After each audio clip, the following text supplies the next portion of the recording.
जनाब पहुंच गए हैं वीएफएस और इसके बाद आगे जाके मास्क लगा देता हूँ, कभी कोई चालान कर दे। तो अंदर जैसे भी प्रोसीजर होता हो हम आपको बताएंगे। काफ़ी सारी भीड़ लगी हुई है, बहुत ज़्यादा भीड़ है, बल्कि भी आपको दिखाता हूँ।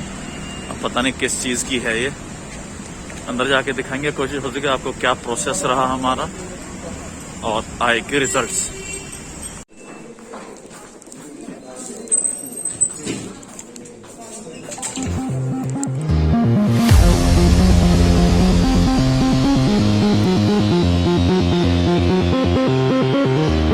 Hello friends and welcome back to the channel. दोस्तों मेरा नाम है दीपक कौशिक और आप देखें ट्रैवल पंडित।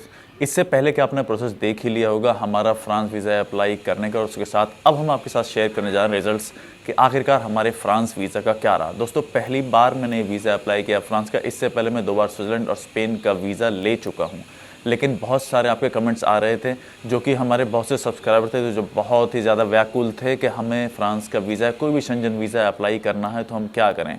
अब मैं सबसे कहता आ रहा था कि अभी आपको वेट करना चाहिए, क्योंकि अभी जो हालात चल रहे हैं वो कुछ ज़्यादा बेहतर अभी तक फ़िलहाल नहीं हुए हैं। लेकिन आप लोगों को जब इतना प्रेशर आया तो मैंने पहले यही फैसला किया कि पहले मैं अपना वीज़ा अप्लाई करूँगा और उसके बाद ही आप लोगों को मैं कुछ सलाह दे पाऊँगा कि आपको वीज़ा अप्लाई करना चाहिए या नहीं। तो दोस्तों हमेशा की तरह मेरा ये रहा है कि मैं अपने जो भी एक्सपीरियंस होते हैं प्रैक्टिकली बिल्कुल आपके सामने शेयर करता हूँ, क्या क्या मेरे साथ रहा। जैसे कि आपने वीडियो की स्टार्टिंग में भी देख लिया होगा, तो मैं अपने वीज़ा की जो अनबॉक्सिंग है बिल्कुल आपके सामने करने वाला हूँ। तो चलिए अब लेते हैं एनवलप जो मुझे रिसीव हुआ है वीएफएस का फ्रांस से, और आपके सामने मैं इसे अनबॉक्स करने वाला हूँ। तो देखते हैं आखिरकार क्या होता है रिज़ल्ट्स का। अभी रिज़ल्ट्स की कहानी तो कुछ ठीक चल नहीं रही है, लेकिन क्या करें, जब आप लोग प्रेशराइज़ करते हैं कि सर हमें अप्लाई करना है तो ठीक है। अब मैं आपको तो पहले कुएं में नहीं ढकेल सकता कि आपका यूँ ही अप्लाई कर दूँ, इसलिए मैं अपने जो मेरे सब्सक्राइबर्स हैं उनको मैं कभी ये नहीं कहता कि आइए और आप अप्लाई कर लीजिए। तो चलिए अब ओपन करते हैं क्या रहा। दोस्तों ये तो रहा पासपोर्ट, अब देखते हैं क्या होता है। दोस्तों वीज़ा जो है मिल गया है, आपको स्क्रीन पर जो है दिख रहा होगा, और बाकी इसके साथ एक ब्लू रंग की स्लिप भी आई है जिसमें काफ़ी सारी चीज़ें लिखी हुई हैं, इसके बारे में आपको बताऊंगा। दोस्तों जैसे कि मैं देख पा रहा हूँ मुझे फ्रांस ने वीज़ा दिया है 6 महीने का, तो I am very very thankful to the French embassy and the visa officer जिन्होंने मुझे ये वीज़ा दिया है 6 महीने का, जहाँ की अभी लोगों को 1-1 महीना के ज़्यादा से ज़्यादा वीज़ा दिए जा रहे हैं बहुत ही एक्सेप्शनल कंडीशंस में। तो मैं बहुत बहुत शुक्रिया अदा करता हूँ फ्रेंच एम्बेसी का और वीज़ा ऑफिसर का, जिन्होंने मेरे ऊपर भरोसा किया और मुझे इस वक्त भी 6 महीने का वीज़ा दिया। दोस्तों अब बात करते हैं नेक्स्ट पार्ट की कि आखिरकार मैंने क्या क्या डॉक्यूमेंट्स लगाए थे फ्रांस वीज़ा के लिए जिससे मुझे वीज़ा मिला है। दोस्तों डॉक्यूमेंट्स सब वही थे, फ़्लाइट की रिजर्वेशन थी, कोई कंफर्म बुकिंग नहीं थी, होटल मेरे कंफर्म थे, मेरी 6 महीने की बैंक स्टेटमेंट, मेरे कुछ फिक्स डिपॉजिट से उनकी भी कॉपी मैंने लगाई थी, और बाकी ज़्यादातर जो डॉक्यूमेंट्स होते हैं वो सेम होते हैं। मैंने कोविड सर्टिफिकेट भी लगाया था, हालांकि उसकी जो वैलिडिटी है फ्रांस ने और कई देशों ने अब घटा दी है कि अगर उस ड्यूरेशन के दौरान ही, जैसे अलग अलग देशों की ड्यूरेशन है, किसी की 170 डेज़ है, किसी की 270 भी है, किसी की 180 भी है, वही एक कोविड वैक्सीनेशन के फाइनल सर्टिफिकेट मैंने अपना लगाया था। मेरा बिजनेस का जीएसटी और लगभग वही सारे डॉक्यूमेंट्स होते हैं जो अभी तक लगते हैं कुछ खास एक्सेप्शनल नहीं था। एक बात और है, क्योंकि फ्रांस का वीज़ा जो है नॉर्मली आप पेन से भर के नहीं भेज सकते हैं, उसको एक अलग तरीका है कि आपको फ्रांस की वेबसाइट पर ही जाकर अपने फॉर्म को ऑनलाइन फिल करना होता है, वहीं पर सारी की सारी डिटेल्स देनी होती है, और उसके बाद आपको प्रिंट आउट लेकर साइन करके और वीएफएस में जमा कराना होता है। पैसे जो मेरे खर्च हुए वो थे 9,500 के आसपास, जिसके अंदर वीएफएस की फ़ीस और एम्बेसी फ़ीस शामिल थी। दोस्तों टाइम मुझे लगा वीज़ा मिलने वो था 7 दिन। मैंने जिस दिन जमा कराया था उससे 7 दिन के अंदर मुझे मेरा पासपोर्ट मेरे घर पर डिलीवर हो गया, क्योंकि अब कोरियर लेना मैंडेटरी है फिलहाल के दौर में जब से कोविड आया है। दोस्तों इसमें जो एक ब्लू स्लिप निकली है उसका भी जिक्र कर लेते हैं, आखिरकार उस पर लिखा हुआ क्या है। सबसे पहले लिखा है ऊपर, warning, in addition to a valid passport and visa except for exempted national, foreign national should be able to produce the following documents on arrival at a French border: proof of residence in France.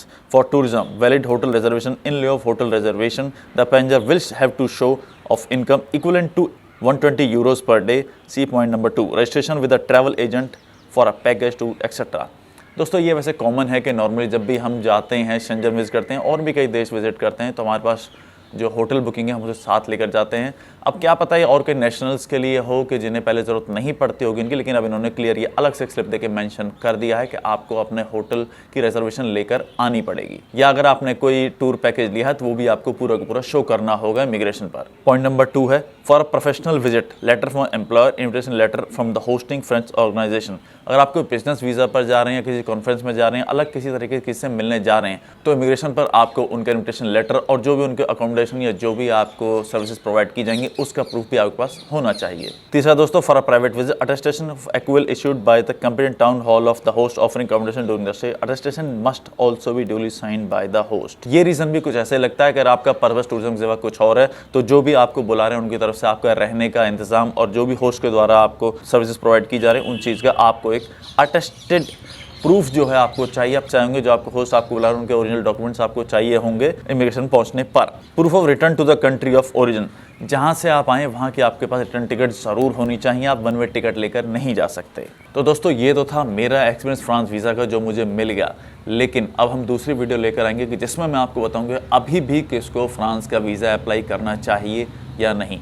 मुझे 6 महीने का visa मिला, हालांकि मेरे दोस्त कह रहे थे कि आपको तो साल का या 2 साल का वीज़ा मिलना चाहिए था, जिस तरीके से आपकी ट्रैवल हिस्ट्री है और आप जितनी विजिट्स आपकी लास्ट रही हैं। क्योंकि जैसे मैं अक्टूबर में भी गया था स्पेन का वीज़ा लेकर, स्पेन और जर्मनी, और उससे पहले मेरे पास 2 और वीज़ा रहे हैं स्विट्ज़रलैंड के, 2 बार मैं स्विट्ज़रलैंड भी विजिट कर चुका हूँ। लेकिन दोस्तों मुझे बिल्कुल कोई दुख नहीं है इस बात का, इन कठिन परिस्थितियों में भी मुझे 6 महीने का वीज़ा मिल गया, मेरे लिए ये भी बहुत बड़ी बात है। और दूसरा, मुझे लंबे वीज़े का कोई फ़ायदा नहीं मेरी कोई इच्छा ऐसी, क्योंकि मैं चाहता हूँ कि जितने भी शेंजन स्टेट्स हैं, कंट्रीज़ हैं, मैं उन सब के वीज़ा अपने पासपोर्ट पर लूँ, और अगला टारगेट भी कुछ ऐसा ही है।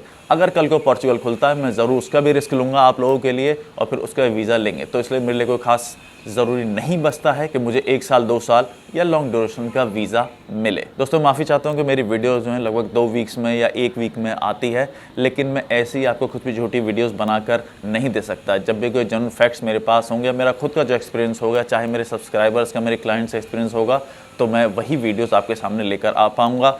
कल मेरी दोबारा अपॉइंटमेंट है एक और बड़ी एम्बेसी की, तो अब एक वो रिस्क और मैं लेने जा रहा हूँ इन कंडीशंस में। दोस्तों अगर आपको किसी भी तरह का वीज़ा अप्लाई करना, चाहे वो शेंजन हो, यूके हो, मलेशिया, थाईलैंड, सिंगापुर, किसी भी तरह का वीज़ा हो, तो आप मेरे को दिए हुए मेरे इंस्टाग्राम पर या व्हाट्सएप पर कॉन्टैक्ट कर सकते हैं। मैं तुरंत आपको उसका जवाब दूंगा। आपको किसी भी तरह कोई सवाल हो तो आप मुझसे पूछ सकते हैं। दोस्तों अगर वीडियो अच्छी लगी तो वीडियो को लाइक करें, चैनल को सब्सक्राइब करें, वीडियो को शेयर करें।